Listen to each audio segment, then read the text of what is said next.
Name is Mel, and you guys went out on a date the other day. Whoa. All right. So for the past few, like I think month and a half to 2 months, my FYP has been kind of sprinkled in with a lot of clips from a show that ended like 9 years ago. It's the Brooke and Jubal Show. It's a radio show that does this series called the Second Date Update, where it like goes and it contacts people who have dated but they like ghosted the other person, and the person who got ghosted wants to find out why that happened. It's a very interesting show to watch, but I want to do a case study, not so much on why they got popular or that aspect of them, reaching out to the person and finding out the reason.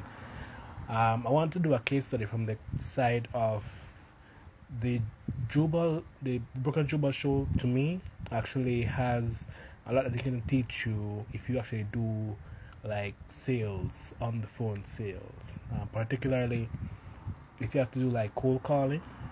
It's one of the perfect things to listen to. So we're gonna be going through this call here. It's called "He Only Likes Mean Girls."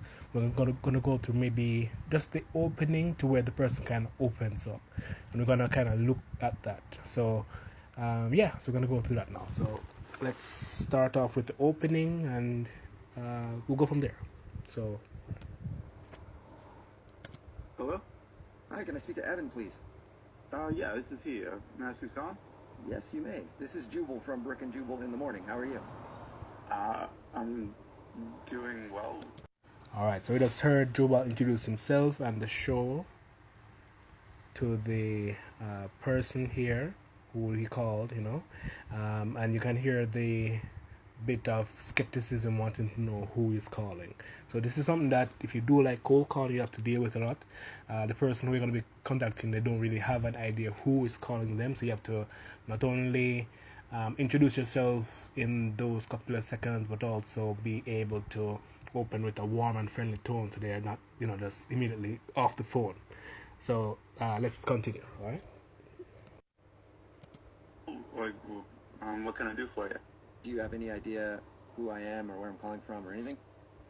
No, but I mean, what can I do for you? Okay, well, my name is Jubal, and I host a radio show called Brooke and Jubal in the morning. On the phone are also Brooke and Jose. Hi, Evan.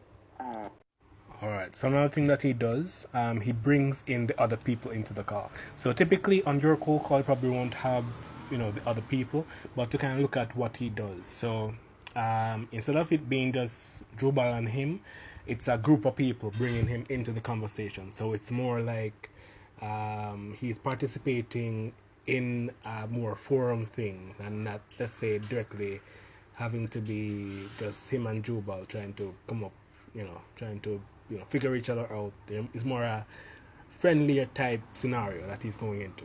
All right. How many are there more people? No, No, this is it right here. just us. All right. Do you need something? What? We do, yeah. We got an email about you from one of our listeners. What? Her name is Mel, and you guys went out on a... All right. So if you notice, also the tone that that Jubal tries to keep is always friendly and warm. And a lot of people are kind of annoyed with the guy in the background. If you look at the comment, says he, please get rid of the giggling in the background. That's actually by design. So I'm not sure if I'm reading too much into it, but when you have somebody that's laughing in a scenario like this, that's kind of awkward. It kind of, in a sense, almost relieves tension. So I may be wrong about that perception, but typically when you have somebody laughing in an awkward situation, it more brings people to a place of ease. But let's continue. date the other day. Whoa. No. Oh, no. No. Okay. Yeah. No. No, you did, right? Yeah, you did. All right, so you hear the person that he called getting a bit defensive. So in cold calling sales, there's going to be a lot of objections. So this would be a light first objection. So how, when you get a person that's telling you no, what do you do in this case? Do you just say, okay, let's hang up the call, or do you try to ask probing questions and situational questions that help the guests to kind of jog back their memory? And that's typically what Jubal does on his calls. So let's listen to that. Yeah, I went on, but why is she... No. What do you mean no? It's not a question. It's a statement. So let me explain to you, okay? We do a segment on our show called the Second Date Update. That's where if you go out on a date with somebody and then end up giving them the cold shoulder after, they email us to see if we can get you on the phone and find out what went wrong. So you've been kind of avoiding Mel, and she was hoping maybe we could talk to you and figure out why. All right, so he establishes the plot of the show, what they're doing on the call, and pretty much sets up some parameters of what they'll be discussing. So it kind of gives the person that you're talking to typically on the phone, which in the case is this guy, a bit more clarity on what they're doing, and kind of sets some expectations around what the call's about.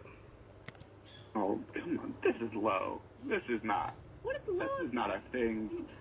What's low about it? I mean, she was really into you, man. She said that you guys talked for 2 months leading up to the date. I mean, yeah, but that's none of your business. All right, and okay, so it may still sound like he's a bit defensive, but listen to what they do now. So they're gonna pretty much be asking him some questions and putting some pretty much putting some answers in his mouth. So he's now gonna be, because he wants to set the record straight, because he's also on the air now, he's gonna be trying to explain himself, but that also actually makes him more comfortable and open up while on the call. So listen to this. Well, she sort of made it our business, so now we're on the phone with you asking why you don't want to see her again.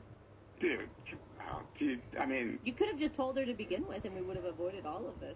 I don't know. She's not the woman I envision myself being with. Oh, no. Okay. Is it a looks thing? All right, so see, they start putting answers in his mouth now.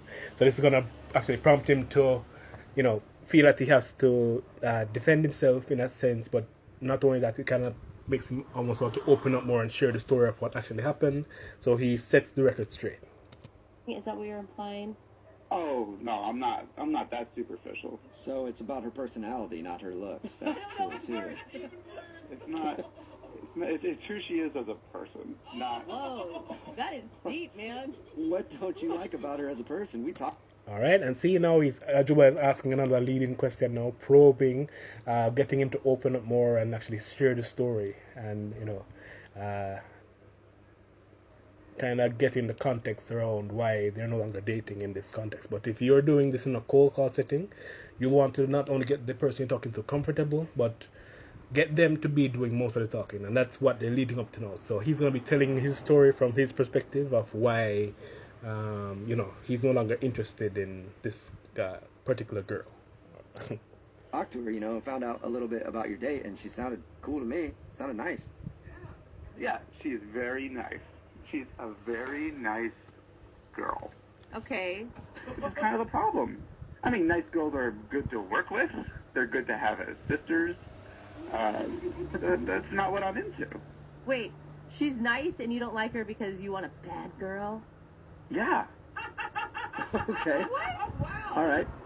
Is that it? Yeah, I mean, she's not mean enough. Mean? Like, you wanted her to insult you, or? The woman I'm attracted to needs to have an edge. Okay. All right. So you heard how he was initially like apprehensive and had a barrier up around himself, like kind of hostile. But as they got him a bit more engaged, not only with the laughing that my guy does in the background, but also with the questions that want him, that kind of almost force him to have to kind of open up. It's very subtle things. Also, the tone that they keep throughout the call. So sometimes it's Brooke that's questioning him. Sometimes it's Jubal. They kind of they're almost tag teaming him through the call. But yeah, he's opening up more now. You can go ahead and watch the full video. But it's magic. So you can always do a second part to this. But yeah, so that was He Only Likes Mean Girls. All right, that's it. All right.